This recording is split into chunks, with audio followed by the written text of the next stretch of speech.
Welcome to America News.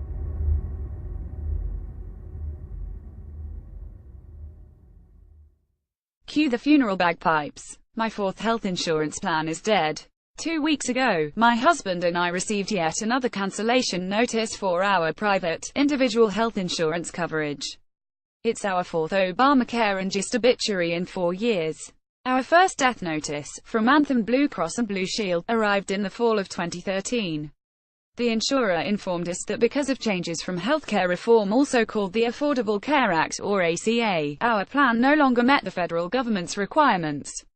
Never mind our needs and desires as consumers who were quite satisfied with a high-deductible PPO that included a wide network of doctors for ourselves and our 2 children.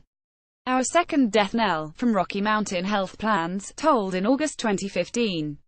That notice signaled the end of a plan we didn't want in the first place, that didn't cover our kids' dental care and wasn't accepted at our local urgent care clinic.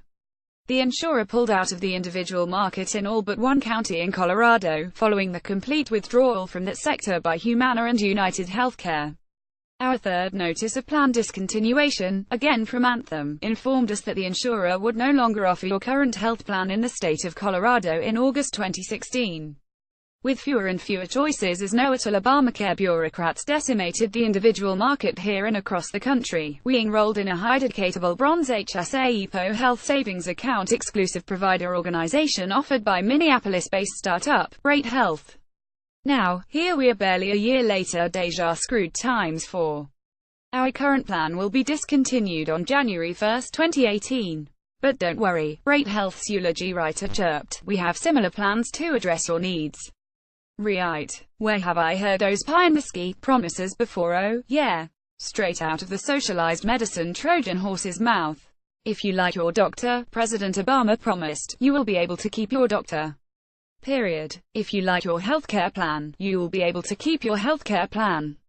Period. No one will take it away. No matter what. Is pathological lying covered under the Affordable Care Act? Speaking of Affordable Care Act whoppers, so much for affordable. Our current deductible is $6,550 per person, $13,100 for our family of 4. Assuming we can find a new plan at the bottom of the individual market barrel, our current monthly premium, $944.86, will rise to more than $1,300 a month. What's taking place is a market correction. The free market is at work, says Colorado State Insurance Commissioner, Marguerite Salazar. This could be an indication that there were too many options for the market to support. This presumptuous central planner called federal intervention to eliminate too many options for consumers. The free market at work. Yes, friends, the Rocky Mountain High is real. This isn't a market correction. It's a government catastrophe. Premiums for individual health plans in Virginia are set to skyrocket nearly 60% in 2018. In New Hampshire, those rates will rise 52%. In South Carolina, individual market consumers will face an average 31.3% hike. In Tennessee, they'll see rates jump between 2,000 and 40%. Private, flexible PPOs for self-sufficient, self-employed people are vanishing by design.